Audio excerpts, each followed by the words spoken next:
Bom, boa tarde. Muito grata, presidente, senador Paulo Paim, relator, senador Hélio. Cumprimento a todas as pessoas presentes. Acho que está ligado. Não é? Eu gostei de ficar para o final, porque vou colocar, pode ir passando, vou colocar algumas contribuições da Auditoria Cidadã da Dívida para esse debate, senadores presentes. Nós estamos aí diante de uma avalanche de reformas, a reforma da Previdência não está sozinha, não é? Tem também a trabalhista, a tributária, que quase não estão falando nela, mas estão todas conectadas. A da Previdência, especificamente, por trás dela, argumentos insustentáveis. Então, se os argumentos são insustentáveis, o que é que está por trás dessas contrarreformas? O sacrifício social para cumprir a emenda constitucional 95, resultante da aprovação da PEC 55, ou PEC 241, que é o quê? Colocar o ajuste fiscal na Constituição Federal. Tirar de todas as áreas primárias para que sobre mais para a dívida pública. E o que está por trás também? Os privilégios financeiros. Destinar mais recurso para a chamada dívida pública. Nesse sentido, eu já inicio fazendo uma proposta que essa CPI resgate as investigações da CPI da dívida pública, feita na Câmara dos Deputados em 2009, concluída em 2010. Outro objetivo, aumentar o volume de negócios do mercado financeiro, por meio dos planos de previdência privada e dos fundos de pensão de natureza aberta. Então, nessa tela aqui é o resumo do que eu vou colocar, tá? Então, a conjuntura, numa conjuntura de corrupção generalizada em todos os poderes, nós temos aí uma crise fiscal e uma avalanche de reformas, todas elas conectadas entre si. O principal argumento da reforma da Previdência é o falacioso déficit, que não existe. A reforma tributária, que ninguém está falando nela, ela transforma as contribuições sociais, que o governo não considera na hora de calcular o financiamento da Seguridade Social, a COFINS, a Contribuição Social sobre Lucro Líquido, o PIS/PASEP, a reforma da Previdência, que já tem relatório pronto do deputado Luiz Carlos Rauli, transforma essas contribuições sociais em imposto, dando fim à vinculação constitucional dessas contribuições ao financiamento da Seguridade Social. E a reforma trabalhista, olha, quando ela cria o trabalho intermitente, precariza o mercado de trabalho, como é que essas pessoas vão conseguir completar 25 anos para se aposentar? Não é? Então, todas essas contrarreformas estão conectadas. A justificativa é o ajuste fiscal, pode passar, para ter mais recursos para a dívida pública. E de onde vem essa crise fiscal? Nós não tivemos nenhuma calamidade no Brasil, nós não tivemos nenhuma praga, pelo contrário, temos batido recorde de safra, temos todas as potencialidades neste país. De onde veio essa crise? A maior crise da história que está acontecendo aqui no Brasil. Essa crise foi uma crise construída, foi uma crise provocada. Por quê? Por uma política monetária suicida, que pratica as taxas de juros mais elevadas do mundo, sem justificativa técnica, política, jurídica ou econômica. Essas taxas de juros, que não servem para controlar o tipo de inflação que existe no Brasil, são o principal fator de crescimento da dívida pública. E são o principal fator de paralisação da economia, da causa da desindustrialização, da crise no comércio, do desemprego e tudo que provocou essa crise. Junto com as taxas de juros mais altas do mundo, o Banco Central, com a desculpa de controlar a inflação, restringe a base monetária. De que forma? Enxuga, senadores, 1,1 trilhão de reais atualmente, de dinheiro que sobra no caixa dos bancos, nas chamadas operações compromissadas. Na prática, é uma remuneração da sobra de caixa dos bancos. Toda a teoria econômica, inclusive o famoso economista Thomas Piketty, diz que seria um suicídio o Banco Central não irrigar a economia e não baixar juros. O nosso Banco Central faz o contrário, pratica taxa de juros historicamente mais elevadas do mundo e, além de não emitir moeda, esteriliza 1 trilhão e 100 e ainda remunera esse 1 trilhão e 100 diariamente, gerando uma despesa pública. Além disso, o tipo de swap cambial que o Banco Central faz. Nós vimos, inclusive, no escândalo da semana passada, numa volatilidade da moeda estrangeira por conta do escândalo. O que o Banco Central fez? Emitiu 4 bilhões de contratos de swap cambial num dia, mais 2 bilhões no outro. Quando estava na cara que aquilo ali era uma volatilidade intrinsecamente ligada ao escândalo, o Banco Central foi lá e emitiu contratos. Isso tudo vai gerar um prejuízo. Isso que os jornais estão dizendo, que a JBS e a JBS lucraram centenas de milhões de reais. Quem ficou com a perda do outro lado? O Banco Central. E como é que o Banco Central cobre esses prejuízos? Com título da dívida pública. Então, essa política monetária suicida, de taxa de juro alta, de operação compromissada, que também emite 1 trilhão e 100 de dívida pública para cobrir essa remuneração da sobra de caixa dos bancos, e esse tipo de swap cambial que o TCU, tem uma representação no TCU 012-015 de 2003, que diz que é ilegal e continua sendo praticada no país. Então, todos esses itens, temos um artigo, o Banco Central está suicidando o Brasil, que pode ilustrar essa compreensão dessa política monetária suicida que causou essa crise e que continua aprofundando a crise. Não é? Então, o problema do Brasil não está nos gastos sociais, não está na Previdência. A Previdência Social é solução, é o maior sistema de distribuição de renda que existe no Brasil.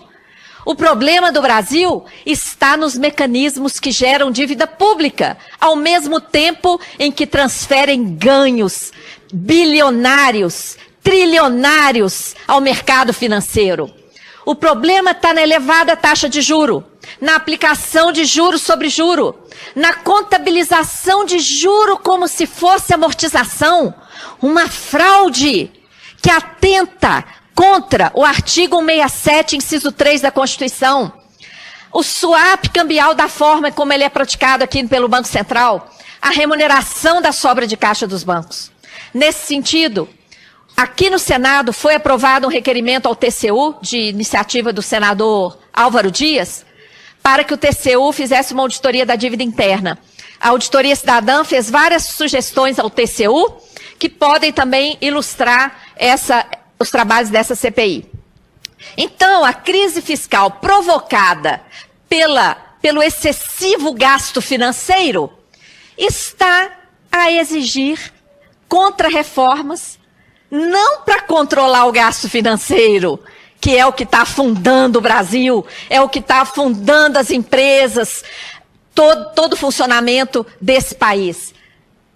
As reformas estão sendo exigidas no sentido contrário, no sentido de controlar as despesas primárias na emenda constitucional 95, deixando livre os gastos com a dívida e os gastos com as empresas estatais não dependentes num negócio fraudulento, equivalente ao que quebrou a Grécia e que está entrando aqui no Brasil. O PLP 343, amarrando os estados para privilegiar a dívida. A emenda 93, que aumentou a DRU para 30%, doutor Diego Cherulli já falou nisso. A PEC 287, que é o tema dessa CPI, não é, que vai estrangular, vai destruir a previdência social pública no Brasil, não é? A reforma administrativa que já passou, que esquartejou o Ministério da Previdência, entre outras coisas, e a aceleração das privatizações. Vejam bem, as contra-reformas que estão sendo aprovadas e que estão sendo exigidas estão no sentido inverso à causa da crise fiscal existente no Brasil, que é justamente o gasto financeiro, o gasto delinquente. Pode passar. Isso se manifesta no orçamento público. Todo ano, o Orçamento Geral da União segue um desenho como esse aqui, ó. Quase a metade do orçamento vai para gastos com a dívida. Por que a Previdência está sendo alvo dessa reforma e o alvo de ataque do mercado financeiro nacional e internacional? Porque depois dos gastos com a dívida, a fatia da Previdência ainda é a que absorve maior volume de recursos, mas atende a mais de 100 milhões de brasileiros e brasileiras do campo e da cidade. Isso, aí é que está o alvo. Essa reforma visa enfrentar, atacar os recursos que ainda se destinam à Previdência Social para aumentar ainda mais a fatia dos juros dessa dívida que nunca passou por uma auditoria. Pode passar. A emenda 95, ela estabeleceu o teto só para os gastos primários, como eu mencionei. Ela deixou de fora a dívida, os gastos financeiros, que não são primários, são não primários, e deixou de fora também despesas com aumento de capital de empresas estatais não dependentes. Um negócio fraudulento. E está atrelado à questão da reforma da Previdência. A reforma da Previdência é para sobrar mais dinheiro para esse esquema. Esse esquema é um esquema que não se justifica. Ele vem sob a fachada de securitizar a dívida ativa, que não vai sair do lugar. A dívida ativa vai continuar lá sendo cobrada pelas procuradorias. E o que vai ser securitizado é apenas um fantasma dela, o direito dela ser arrecadada. E aí esse direito etéreo dela vir a ser arrecadada vai respaldar a emissão de debêntures por essas empresas e essas debêntures terão garantia estatal, tá? Esse negócio quebrou a Grécia, está quebrando vários países europeus e está entrando aqui no Brasil de forma ilegal. Já são mais de 60 empresas como essa, como a PBH Ativos SA, a CPSEC em São Paulo e várias outras estão sendo criadas. Pode passar. É um negócio ilegal. O TCU já se manifestou nesse TC 016585, mas o senhor Meirelles, banqueiro que está à frente do Ministério da Fazenda, está lá dizendo que não é ilegal não, e que está impulsionando esse tipo de negócio, ao mesmo tempo que ele impulsiona a aprovação da reforma da Previdência. Tá? Pode passar. A reforma da Previdência representa o desmonte da Seguridade Social, ela quebra o princípio da solidariedade, não é?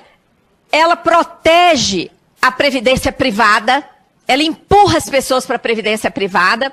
Os argumentos apresentados são insustentáveis, como eu vou passar rapidamente aqui por alguns, e ela vem amparada em propaganda abusiva, que chegou a ser proibida pela Justiça, mas infelizmente a atual presidente do STF liberou. Pode passar. Deveria ter liberado também espaço igual para quem é contra essa contra-reforma. A PEC 287 traz abusos, verdadeiros abusos, que trarão graves consequências sociais. Ela traz o fim da aposentadoria por idade. Trabalhadores rurais, mulheres e trabalhadores mais vulneráveis que são obrigados a ficar na informalidade, são obrigados a trabalhar por meio de bicos, porque o atual modelo econômico não garante emprego, não obedece o artigo 6º da Constituição Federal, que coloca o emprego como um dos direitos sociais. Todas essas pessoas, mulheres, rurais e os setores mais vulneráveis, empurrados a sobreviver às custas de bicos, não terão mais direito à aposentadoria. Porque essa reforma extingue a aposentadoria por idade. Ela exige idade mínima de 65 anos para homens e 62 para mulheres. Isso é idade mínima. Ninguém vai conseguir se aposentar com essa idade. Vai se aposentar muito depois disso. Vai viver, trabalhar, e muitos vão morrer sem chegar a se aposentar. Coloca 40 anos de contribuição para direito a uma aposentadoria integral, que nem é tão integral assim. É uma média de todas as contribuições. Isso vai dar no máximo 80%, no máximo 80%.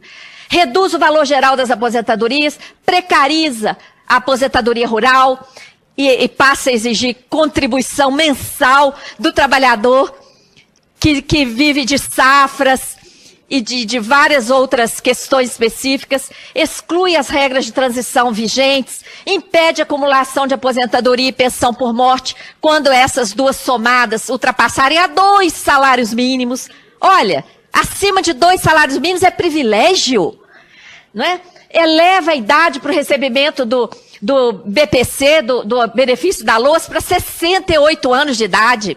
Esse benefício é pago para pessoas deficientes e pessoas com renda familiar inferior a 1/4 do salário mínimo por pessoa. Nós estamos falando de R$250. Regras inalcançáveis para a aposentadoria de trabalhadores expostos a agentes insalubres, que a doutora Adriana é mestra nesse sentido, nos coloca situações infames para essas pessoas expostas a agentes insalubres. E acaba com a aposentadoria especial de professores. Todos esses abusos trarão consequências gravíssimas. Representa, sim, como a doutora Thaís também é mestra, na questão do retrocesso social, que a nossa Constituição proíbe essa reforma, nem para a inflação, nem para o controle da dívida, nem para o juro, nem para o crescimento do PIB. Na realidade, ela é uma solução para o sistema financeiro nacional e internacional, que precisa urgentemente de fundos financeiros que vão captar a papelada podre que está aí nos mercados financeiros. Esses fundos financeiros, tanto da Previdência Privada como da Previdência Complementar Aberta, em âmbito federal, de todos os estados, de todos os municípios, olha quanto destino para a papelada podre que está ameaçando o sistema financeiro mundial. É disso que se trata essa reforma. Os seus argumentos são todos injustificáveis, imprestáveis. O que se quer é beneficiar o mercado financeiro. O déficit é uma mentira. A Anfip já esteve aqui nessa CPI, já colocou os dados, eu apenas coloco aqui um resumo. O déficit da Previdência, como coloca o governo, ele é fabricado. Deixam de considerar o conjunto de receitas previstas no artigo 195 da Constituição Federal para pegar apenas o INSS e comparar com todo o gasto da Previdência. Se fizermos a conta honestamente, todo ano nós temos dezenas de bilhões de reais de superávit na Seguridade Social. Além do mais, é uma infâmia falar em déficit quando se tem uma DRU que morde 30% dos recursos. Se existisse déficit, que recurso haveria para desvincular? Pode passar. O governo fala também agora do déficit da Seguridade. Como é que ele calcula o déficit da Seguridade? Ele inclui... ele deixa de considerar primeiro as receitas que são desvinculadas por meio da DRU, ele desconsidera as receitas perdidas por meio da desoneração da folha e ele inclui as despesas da Seguridade Social dos regimes próprios de servidores, tá? Pode passar. As renúncias fiscais estão aqui nesse quadro, compilado pela Anfip, está aqui a referência, a CPI pode usar esses dados, não é? Renúncias fiscais de centenas de bilhões de reais. Como falar em déficit da Previdência ou da Seguridade quando temos aqui centenas de bilhões de reais de renúncias? Pode passar. E também, como falar em déficit quando nós temos a cobrar dívida de empresas com a Previdência Social que ultrapassam 400 bilhões de reais. No topo da lista, Varig, JBS, bancos e vários institutos. Pode passar. O governo fala do problema da longevidade, que a população está vivendo muito. Longevidade não é problema, é bênção. Todo esforço da ciência, da saúde, da medicina é para que vivamos mais e melhor. O problema está no desemprego. Nós temos hoje 14 milhões de desempregados. Em dezembro eram 12 milhões. E mais 64 milhões de pessoas fora do mercado de trabalho, na informalidade ou abandonadas Brasil afora. Se essas 78 milhões que estão na informalidade e que estão desempregadas ou abandonadas estivessem trabalhando e contribuindo, não haveria problema nenhum de financiamento. Então o problema não é que as pessoas estão vivendo muito. O problema é que está faltando muita contribuição por conta, de novo, do descumprimento do artigo 6º da Constituição Federal, da aplicação de um modelo insano de economia que não gera emprego e renda. Pode passar. O que está por trás da reforma da Previdência? É aumentar os gastos com a dívida. Isso aqui está comprovado no orçamento de 2017, encaminhado pelo governo aqui para o Congresso. Ele já coloca 50,66% para a dívida e 19% para a Previdência. Enquanto no de 2016 eram 44% para a dívida e 22,5% para a Previdência. Pode passar. O papel da dívida pública, historicamente, tem sido um papel de dívida sem contrapartida alguma. Dívidas desde a nossa decretação da independência, senador Paim. Nesse sentido, pode passar. Tivemos várias ilegalidades, vários indícios de ilegalidade, ilegitimidade, até suspeita de renúncia à prescrição da dívida externa com bancos privados internacionais. Tudo isso comprovado pela CPI da dívida pública. Em 2009 e 2010, procedimentos administrativos foram protocolados no Ministério Público, mas infelizmente até o momento nenhuma providência foi tomada para enfrentar o sistema da dívida. As análises técnicas da Auditoria Cidadã da Dívida estão nesse link, estão à disposição dessa CPI, assim como o nosso trabalho voluntário. Apenas para comprovar algumas ilegalidades indicadas pela CPI. Esse quadro, apresentado pelo Banco Central à CPI, olha só, ele mostra de dezembro de 95 até julho de 2009, porque foi quando aconteceu a CPI, nós tínhamos lá em 2009 uma dívida líquida de 1.283 e qual foi o impacto dos juros nesse estoque de 1.293 lá em julho de 2009. Um impacto, olha aqui, ó, de 1.530. Veja, é uma dívida de juros. É uma dívida de juros sobre juros comprovado em dado oficial do Banco Central enviado à CPI da dívida. Uma das principais fraudes comprovadas pela CPI da dívida. Contabilização de juros como se fosse amortização. Essa é a mega pedalada fiscal. Todo ano, uma atualização paralela de todo o estoque da dívida, faz-se uma atualização paralela. Essa atualização paralela é paga por meio da emissão de novos títulos. Na verdade, essa atualização corresponde a uma parcela dos juros nominais. E está sendo paga por meio da emissão de novos títulos, tá? Isso é inconstitucional, fere o artigo 167, inciso 3 da Constituição. Pode passar. Dados oficiais comprovam isso. Esse aqui é a foto daqui do Senado Federal, o quadro da execução orçamentária. O valor pago de juros em 2015, de acordo com o CIAF, 208 bi. E 753 bi de amortização ou refinanciamento. Se nós tivéssemos amortizado 753 bilhões em 2015, o estoque da dívida teria caído, correto? Se tivéssemos apenas refinanciado, o estoque da dívida teria se mantido constante, correto? O que aconteceu com o estoque da dívida? Em 2015, partiu de 3 trilhões 204, terminou em 3 trilhões 936. O estoque da dívida aumentou 732 bilhões. Então, essa incongruência entre aquele dado do refinanciamento ou rolagem e o que efetivamente aconteceu com o estoque é porque grande parte dos juros estão sendo contabilizados como se fosse amortização ou rolagem. Pode passar.